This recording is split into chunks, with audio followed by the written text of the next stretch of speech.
बहुत समय पहले की बात है। हिमालय में एक सुंदर और समृद्ध राज्य था, मंगलपुर। वहाँ के राजा मंगल सिंह और रानी मंगला देवी एक आदर्श जोड़ी माने जाते थे। राजमहल में वैभव था, सिपाही थे, प्रजा थी, लेकिन एक चीज की कमी थी, एक वारिस। मंगला, राजमहल की दीवारें अब मुझे सुनसान सी लगने लगी हैं।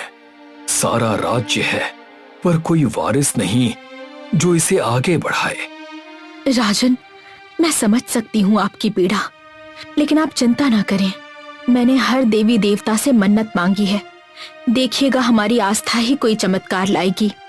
जानता हूँ, इसलिए मैंने तय किया है कि इस बार हम पूरे राज्य के साथ मिलकर महायज्ञ करेंगे, ताकि हमें देवी देवताओं के साथ सबका आशीर्वाद मिले।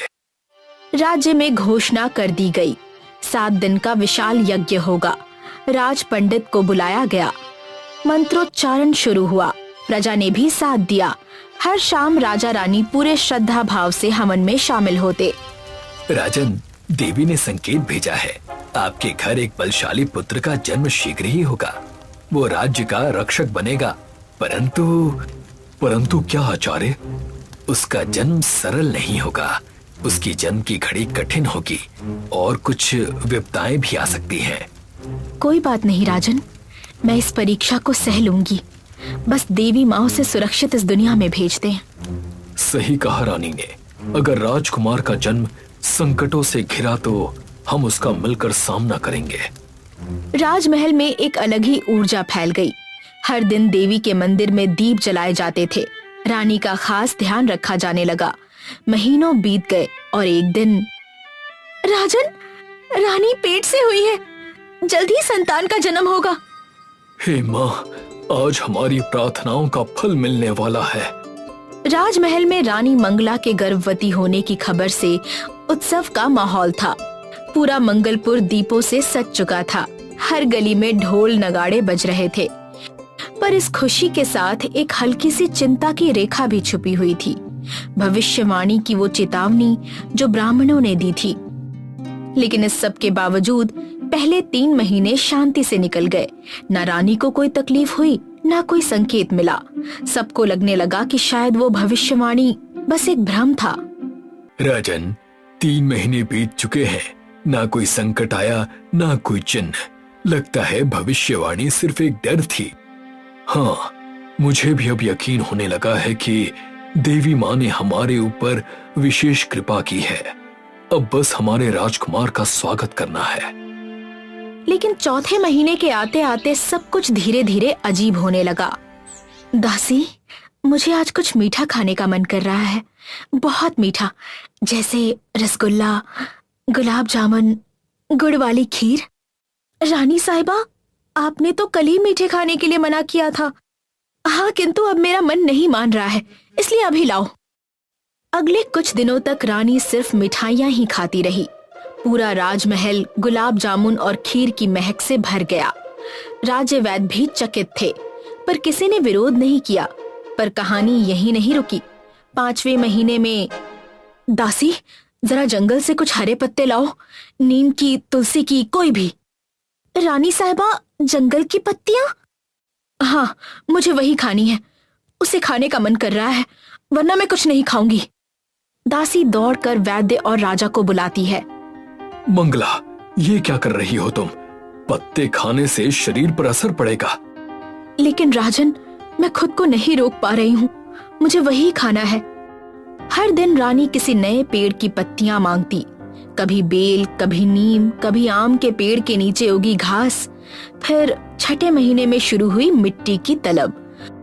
उसके बाद 7वें महीने में रानी को केवल चटपटा और तीखा खाना भाने लगा। हर दिन नए व्यंजन, नई तलब और नया संकट। 8वें महीने में तो रानी से रंग बिरंगे पत्थरों, फूलों और विविध रंगों की मिठाइयों की मांग होने लगी। राजा और सब तो इस सबसे बड़े परेशान थे। राजन, मैंने ऐसा गर्भकाल पहले कभी नहीं देखा। ये बच्चा जरूर असाधारण है, इसकी भूख कोई सामान्य बात नहीं है। हाँ, आखिर भविष्यवाणी सच साबित हो रही है। इसका जन्म वाकई आसान नहीं होगा। देखते ही देखते रानी मंगला के गर्भ का 9वां अंतिम महीना शुरू हो चुका था। सभी को प्रतीक्षा थी मंगलपुर के नन्हे राजकुमार की, लेकिन अब रानी की इच्छाएं और भी विचित्र हो चली थी। अब रानी को हर समय तीखा खाने की तलब लगती थी, इतना तीखा कि महल की रसोई से लेकर राज्य के मसाले बेचने वाले तक हक्का बक्का थे। सुनो, जरा वो मिर्ची वाली तीखी चटनी लाओ और वो लाल मिर्च से बना अचार भी। रानी साहिबा, सुबह भी आपने यही खाया था, अगर आपने अभी भी ये खाया तो शरीर में जलन होगी। हाँ, लेकिन मुझे वही चाहिए। बच्चा भी तभी शांत होता है जब कुछ तीखा खाती हूँ। बस हो गई गड़बड़। अब तो रोज की यही कहानी थी। रानी तीखा खाती पर फिर बेचैनी से तड़पती। वैद्य परेशान, दासियां थकी हुई और राजा पूरी तरह चिंता में डूबे हुए थे। हे भगवान, आखिर मैं क्या करूं? ना मंगला को चैन मिल रहा है, ना हमारे होने वाले वारिस को। राजन, तीखा अब उसकी तबीयत पर असर डाल रहा है। कुछ करना ही होगा, वरना दोनों के लिए संकट हो सकता है। मैं अब और इंतजार नहीं कर सकता। तुरंत राज पंडित को बुलाओ। राजा के कहने पर राज पंडित को बुलाया गया। राजन, मैं आपकी परेशानी समझ सकता हूँ, किंतु ये जो हो रहा है उसका समाधान कठिन नहीं, लेकिन समझदारी का है। अगर रानी को कुछ ऐसा दिया जाए जो दिखने में तीखा हो पर शरीर को ठंडक दे, तब बालक भी शांत होगा और रानी को भी राहत मिलेगी। मगर ऐसा क्या बना सकते हैं जो तीखा भी लगे और शीतलता भी दे? राज्य पंडित के बताए हल के बारे में सुनकर राजा और भी परेशान हो चुका था। उसने तुरंत अपने सलाहकार रामू से बात की, जिस पर रामा ने एक तरकीब लगाई। राजन, यदि आज्ञा दें तो मैं एक उपाय कर सकता हूँ। मैं एक ऐसा व्यंजन बनाऊंगा जो रानी के स्वाद को संतुष्ट भी करेगा और शरीर को भी राहत देगा। करो रामा, जो भी चाहिए राज्य से ले लो, बस रानी और हमारे बालक को आराम मिलना चाहिए। रामा ने तुरंत कुछ सैनिकों को गांव के बाहर स्थित बर्फीले पर्वत से शुद्ध बर्फ लाने भेजा। उसके बाद खुद रामा रसोई में उतर गया। दूध उबाला, उसमें इलायची, केसर, जायफल जैसे शीतल मसाले डाले, साथ ही और भी लाल मिर्च वाले मसाले उसमें डाल दिए। फिर उसमें आम, अनार, खरबूजा और साथ ही पौष्टिक मीठे आलू को मिलाया और अंत में डाली गई वो ताजी बर्फ, ठंडी, साफ, पर्वत से आई हुई। ये रहा आलू का मसालेदार फालूदा। इसका स्वाद तीखा लगेगा पर असर ठंडा होगा। यही संतुलन चाहिए रानी को। आखिरकार रामू का बनाया फालूदा तुरंत रानी को खिलाया गया।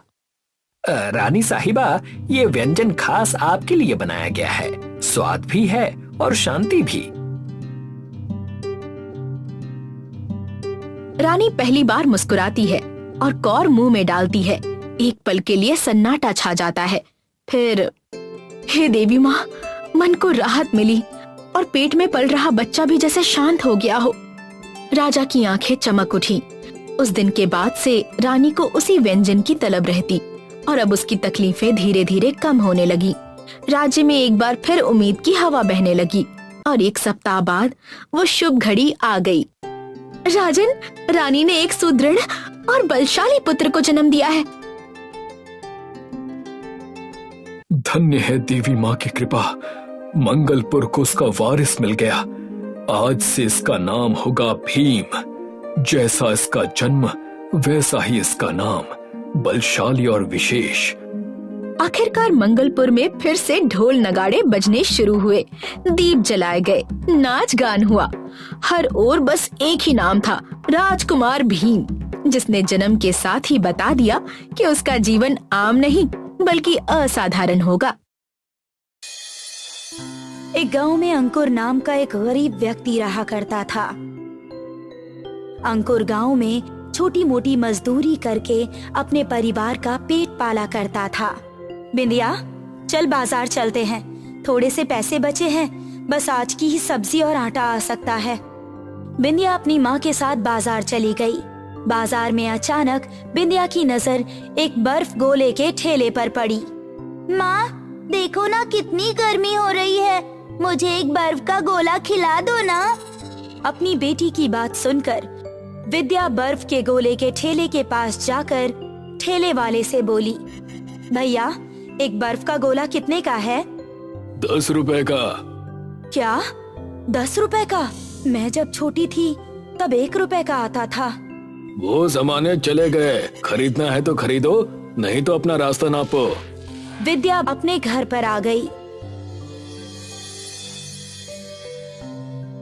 शाम को जब उसका पति वापस आया तो बोला, क्या बात है विद्या, तुम्हारा चेहरा उतरा हुआ क्यों है? आज मुझे पहली बार पता चला कि गरीब की समाज में कोई इज्जत नहीं होती। आखिर हुआ क्या है, कोई बताएगा मुझे? विद्या रोते हुए सारी घटना अंकुर को बताने लगी। तुम जरूर सत्तू गोले वाले के पास चली गई होगी।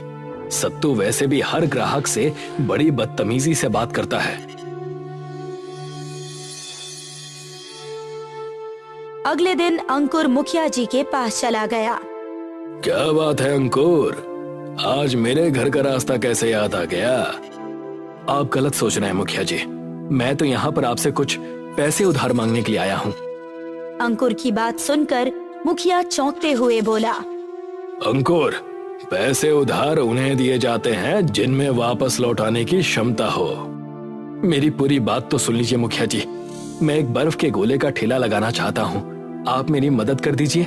शाम तक जितनी भी बिक्री होगी उसमें से सिर्फ 1/4 आप मुझे दे दीजिए, बाकी आप रख लीजिएगा। अंकुर की बात सुनकर मुखिया अपने मन में बोला, ये तो एक नंबर का मूर्ख निकला, सिर्फ 1/4 ही मांग रहा है। इसका मतलब 100% में 75% का मुझे फायदा होगा। ठीक है, मुझे तुम्हारा सुझाव पसंद आया, लेकिन याद रखना शाम तक मुझे मेरे मुनाफे के पैसे मिल जाने चाहिए। इतना बोलकर मुखिया ने कुछ पैसे अंकुर के हाथ में रख दिए। अंकुर खुशी खुशी अपने घर पर चला गया और सारी बात अपनी पत्नी को बताता हुआ बोला, देखना विद्या, हमारे बर्फ के गोले का ठेला हमारे गांव में धूम मचा देगा। मुझे बचपन से ही बर्फ के गोले बनाना बहुत पसंद है। और हाँ, अब बिंदिया को भी दूसरों की दुकानों पर जाने की कोई आवश्यकता नहीं है। अगले दिन अंकुर ठेले पर बर्फ के गोले रखकर गली गली मोहल्ले मोहल्ले में बेचने लगा। एक ग्राहक भयंकर गर्मी में अपने माथे का पसीना पोंछते हुए अंकुर के ठेले के पास आकर खड़ा हो गया। क्या बात है भैया, आपके माथे से तो बहुत पसीना बह रहा है। हाँ भैया, दूसरे गांव से पैदल चलकर आ रहा हूँ, क्या मुझे एक बर्फ का गोला खाने को मिल सकता है? हाँ हाँ, क्यों नहीं, लेकिन भैया मेरे पास पैसे नहीं हैं। अगर मुझ पर भरोसा हो तो कल मैं इसी जगह पर इसी समय पर आकर तुम्हें पैसे दे जाऊंगा। कैसी बातें कर रहे हैं, अगर आप नहीं भी देंगे तब भी आपको यह बर्फ का गोला खिलाना मेरा कर्तव्य बनता है। किसी की मदद करना बहुत पुण्य का काम होता है। इतना बोलकर अंकुर ने उस ग्राहक को एक बर्फ का गोला तैयार करके दे दिया। ग्राहक खाकर खुश होता हुआ बोला, तुम तो सत्तू से भी अच्छा बर्फ का गोला बनाते हो और तुम्हारा स्वभाव भी बहुत अच्छा है। अगर तुम्हारी जगह सत्तू होता तो मुझे अब तक गालियां बककर यहाँ से भगा चुका होता। अगले दिन वो ग्राहक अंकुर को पैसे देकर चला गया। अंकुर की दुकानदारी पूरे गांव में जमने लगी। अब अंकुर के हिस्से में 1/4 रकम भी शाम तक बहुत सारी जमा होने लगी। अंकुर शाम को अपने हिस्से के पैसे अपनी पत्नी विद्या के हाथ में रख देता है। आपने तो कहा था कि आपने मुखिया जी से सिर्फ 1/4 हिस्सा ही मांगा है, लेकिन आप जो रोज रोज मेरे हाथ में बहुत सारे पैसे रख देते हैं, वो? ये सब ईश्वर की कृपा है विद्या, जबकि मैं तो बच्चों को बर्फ के गोले मुफ्त में खिलाता हूँ। ये काम आप बहुत अच्छा करते हैं। बच्चों से बर्फ के गोले के पैसे नहीं लेने चाहिए। इधर सत्तू चिंतित अवस्था में अपनी दुकान पर अपने नौकर रामू को बुरी तरह से डांट रहा था। ये सब क्या हो रहा है रामू? मैं देख रहा हूँ पिछले 1 महीने में हमारी बिक्री में बहुत तेजी से गिरावट आई है। इसमें मेरा कोई दोष नहीं है सेठ जी। क्या आपको दिखाई नहीं दे रहा कि गांव का हर व्यक्ति अब सिर्फ अंकुर के ठेले से ही बर्फ का गोला खरीदता है, क्योंकि वो गरीबों से और बच्चों से पैसे नहीं लेता। अब तो मुझे इस अंकुर का कुछ ना कुछ करना ही पड़ेगा। इधर अंकुर भयंकर गर्मी में धूप में खड़ा हुआ ग्राहकों का इंतजार कर रहा था कि तभी एक सुंदर 10 वर्षीय लड़की जो कि बहुत अच्छे कपड़े पहनी हुई थी, वो आकर बोली, मुझे भी एक बर्फ का गोला खिलाइए ना। मैंने बहुत तारीफ सुनी है, लेकिन मेरे पास पैसे नहीं है। लेकिन तुम्हारे कपड़े देखकर तो ऐसा लगता है जैसे कि तुम बहुत अमीर घराने की कोई सुंदर बच्ची हो। आपको खिलाना है तो खिलाइए, नहीं तो मना कर दीजिए। अंकुर मुस्कुराता हुआ एक बर्फ का गोला उस सुंदर बच्ची को देता हुआ बोला, मैं बच्चों का दिल नहीं तोड़ता। वो लड़की बर्फ का गोला खाते हुए अंकुर से बोली, लेकिन मेरा घर तो यहाँ से बहुत दूर है। आपने मुझे बर्फ का गोला खिलाया है, इसके बदले में मैं आपको बर्फ के गोले के पहाड़ का पता बताऊंगी। लेकिन अभी उसका समय नहीं आया है, परंतु जल्दी आ जाएगा। इतना बोलकर वो बच्ची वहाँ से चली गई। अंकुर ने बच्ची समझकर उसकी बात पर कोई ध्यान नहीं दिया। शाम को अंकुर जब मुखिया के पास गया तो वहाँ उसने सत्तू को बैठे हुए पाया। अंकुर, कल से तुम्हें बर्फ के गोले का ठेला लगाने की कोई आवश्यकता नहीं है। क्या मुझसे कोई गलती हो गई? मैंने तुम्हें धंधा करने के लिए पैसे दिए थे, लोगों को मुफ्त में बांटने के लिए नहीं दिए थे। लेकिन मैं आपके हिस्से का पैसा तो ईमानदारी से आपको दे जाता हूँ। सारे के सारे पैसे मेरे ही तो हैं, इसमें तुम्हारा क्या हिस्सा है? अब तुम यहाँ से जा सकते हो। अगले दिन मुखिया ने अंकुर का ठेला भी उसके घर से उठवा लिया। अंकुर बेचारा फिर से सड़क पर आ गया।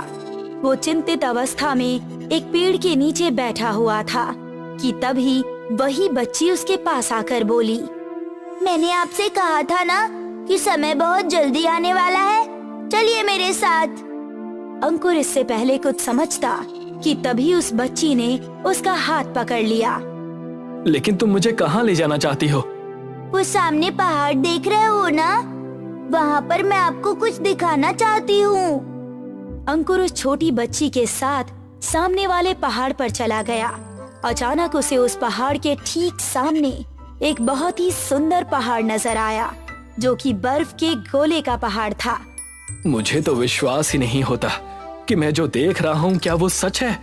ये तो बर्फ के गोले का पहाड़ है। तभी अंकुर ने देखा कि एक बहुत सुंदर स्त्री बर्फ के गोले की झोपड़ी से निकलकर बोली, ये मेरी ही बेटी है कि तुमने गर्मी में इसे अपने हाथ का बर्फ का गोला खिलाया तो मैं बहुत ज्यादा खुश हो गई। ये बर्फ के गोले का पहाड़ आज से तुम्हारा हुआ। तुम यहाँ से जितने बर्फ के गोले ले जाना चाहते हो ले जा सकते हो, और हाँ, इस रहस्य का पता तुम किसी को मत बताना। तभी अंकुर की नजर उस बर्फ के गोले के पहाड़ पर एक बहुत सुंदर ठेले पर पड़ी। अरे ये तो बहुत ही सुंदर ठेला है, बिल्कुल बग्गी की तरह लगता है। तुम हमारे बर्फ के गोले के पहाड़ से इस बग्गी नुमा ठेले पर बर्फ के गोले रखकर ले जा सकते हो। जब तक ये इसके अंदर रहेंगे तब तक ये पिघलेंगे नहीं। अंकुर उसी समय बहुत सारे बर्फ के गोले उस बग्गी नुमा ठेले में रखकर अपने गांव आ गया और गली गली मोहल्ले मोहल्ले में बेचने लगा। शाम तक अंकुर को इतनी आमदनी हो गई जितनी कि वो महीने भर में भी नहीं कमा पाता था। ये आपका ठेला तो बहुत ही सुंदर है जी, कहाँ से मिला ये आपको? ये एक रहस्य है विद्या, इसके बारे में ना पूछो तो ही अच्छा है। अंकुर की बात सुनकर विद्या ने मुस्कुरा दिया। कुछ ही महीनों में अंकुर के बर्फ के गोले आसपास के गांवों और शहरों में भी प्रसिद्ध होने लगे। अब तो बड़े बड़े महानगरों से भी लोग सिर्फ अंकुर के ही बर्फ के गोले का स्वाद लेने के लिए उसके गांव में आने लगे। अंकुर का घर टूटी फूटी झोपड़ी के बजाय एक हवेली में परिवर्तित हो चुका था, और यही बात मुखिया और सत्तू को पसंद नहीं आई। ये सब क्या हो रहा है मुखिया जी? मैं आपको हर रोज अपने बर्फ के गोले की दुकान में से 25% हिस्सा दे देता हूँ, और मैं फिर भी सड़क पर आ गया। कुछ तो गड़बड़ है। उसके पास जो ठेले की तरह जो बग्गी है वो किसी भी एंगल से इस संसार की मालूम तो नहीं पड़ती। मुझे लगता है कि हम दोनों को उस पर नजर रखनी चाहिए। सत्तू और मुखिया उस दिन से अंकुर पर नजर रखने लगे और एक दिन उन्होंने अंकुर को उस बर्फ के गोले के पहाड़ पर जाते हुए देख लिया। क्या मैं जो देख रहा हूँ वो सच है? हाँ, ये सच है, बिल्कुल सच है। अब समझ में आया कि इस भिखारी के पास इतनी दौलत कहाँ से आई। तो फिर देर किस बात की है? आज से हम दोनों भी इसी बर्फ के गोले के पहाड़ से गोले लेकर बेचेंगे। चलो। सत्तू और मुखिया बर्फ के गोले के पहाड़ पर चले गए कि तभी उन्हें वही स्त्री झोपड़ी से बाहर निकलती हुई दिखाई दी। तुम दोनों का स्वागत है। तुम यहाँ से जितने भी बर्फ के गोले ले जा सकते हो, ले जाओ। वहाँ सामने तुम्हें एक बग्गी नुमा ठेला दिख रहा है, उसमें तुम ये बर्फ के गोले भर लो। सत्तू और मुखिया बड़ी ही तेजी से बर्फ के पहाड़ से बर्फ के गोले भरने लगे। आज के लिए तो इतना काफी है मुखिया जी, चलिए अब घर चलते हैं। मुखिया और सत्तू अपने घर की ओर चल दिए, मगर उन्हें रास्ता ही नजर नहीं आया।